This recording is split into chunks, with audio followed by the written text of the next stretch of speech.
Et si le problème n'était pas que nous ne trouvions pas l'amour, mais que nous ne savions plus aimer, dans une époque saturée de rencontres, de messages, de profils et de promesses, une question persiste. Pourquoi aimons-nous autant et si mal? En 1956, le psychanalyste Erich Fromm publiait L'art d'aimer, un livre discret, presque austère mais radical. Un livre qui ne nous apprend pas comment être aimé, mais comment aimer. Et c'est peut-être là que tout se joue. Fromm commence par une idée qui dérange. L'amour n'est pas un état émotionnel spontané. Ce n'est pas quelque chose qui nous tombe dessus. Ce n'est pas une chance. Ce n'est pas une alchimie magique réservée à quelques élus. Aimer est un art, et comme tout art, il demande de la connaissance, de la pratique, de la discipline. Pourtant, observons notre monde. On apprend à réussir, à produire, à séduire, mais presque jamais à aimer. Nous voulons être aimés sans même faire l'effort d'apprendre à aimer. Nous voulons ressentir le frisson de l'amour sans nous transformer nous-mêmes.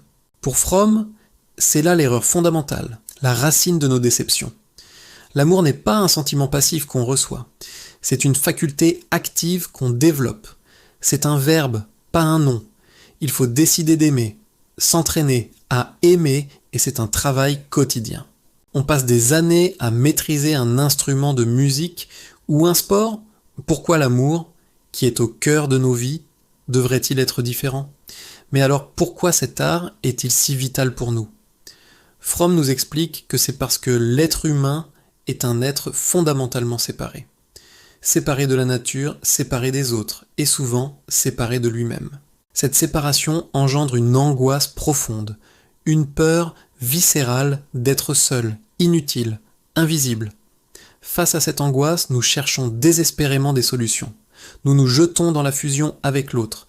Nous tombons dans la dépendance affective. Nous nous conformons aux attentes sociales. Nous utilisons le couple comme un simple refuge contre notre propre vide. Mais Fromm est très clair, toutes les unions ne sont pas de l'amour. Se perdre dans l'autre, ce n'est pas aimer. Posséder l'autre, ce n'est pas aimer. Fuir sa solitude à deux, ce n'est pas aimer. L'amour véritable ne supprime pas la séparation. Il la traverse, il la reconnaît et la respecte. L'amour authentique, c'est deux individus qui restent entiers, qui se tiennent la main pour affronter le monde, pas pour se cacher l'un dans l'autre. Alors qu'est-ce que l'amour, vraiment? Fromm le définit par 4 piliers fondamentaux, 4 ingrédients actifs qui le constituent. Le premier, c'est le soin. Aimer, c'est se soucier activement de la vie et de l'épanouissement de l'autre. Sans soin, il n'y a que des mots vides. Le deuxième pilier, c'est la responsabilité. Non pas comme une obligation ou un devoir pesant, mais comme une disponibilité intérieure à répondre aux besoins, exprimés ou non, de l'autre. Être responsable, c'est dire par nos actes « ta vie me concerne, ton bien-être m'importe ». Le troisième pilier est le respect. Respecter l'autre, c'est le voir tel qu'il est et le laisser être lui-même, sans chercher à le façonner à notre image, sans le réduire à un rôle ou à un besoin que nous aurions.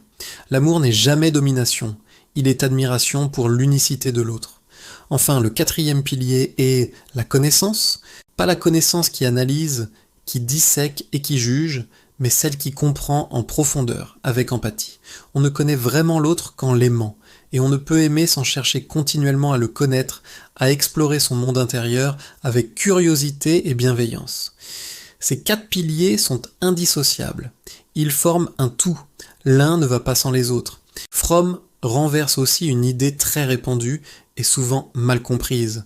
Donner ne signifie pas se sacrifier. Dans une culture qui voit souvent l'amour comme un marché, un échange de bons procédés, on pense que donner, c'est perdre quelque chose. Fromm nous dit que c'est tout le contraire.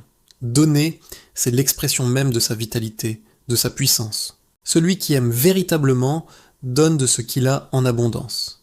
De son attention, de sa présence, de sa joie, de sa lucidité, de sa force.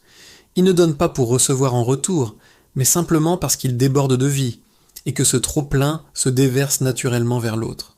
L'amour n'est pas un échange commercial où chacun fait ses comptes, c'est une création. C'est le partage de ce que l'on est, et en donnant, on ne s'appauvrit pas, au contraire, on se sent plus vivant que jamais. Donner est la plus haute expression de la puissance de vivre. Au final, L'art d'aimer ne promet pas le bonheur facile ou des solutions miracles. Il propose quelque chose de bien plus exigeant et de bien plus précieux. La maturité relationnelle. Aimer, selon Fromm, ce n'est pas fuir la solitude à tout prix. C'est d'abord apprendre à être bien avec soi-même, à être un individu complet pour ensuite pouvoir être soi, en relation avec l'autre. Dans un monde qui consomme les liens comme des produits, où l'on swipe et où l'on jette, Fromm nous invite à habiter nos relations, à les construire avec patience et intention. Et peut-être que la vraie révolution relationnelle commence là. Non pas en se lançant dans une quête effrénée pour trouver la bonne personne, mais en se consacrant à devenir une personne capable d'aimer vraiment. Ici, l'odyssée relationnelle. Là où les relations ne sont pas des évidences, mais des chemins. Merci de nous avoir suivis et à très bientôt.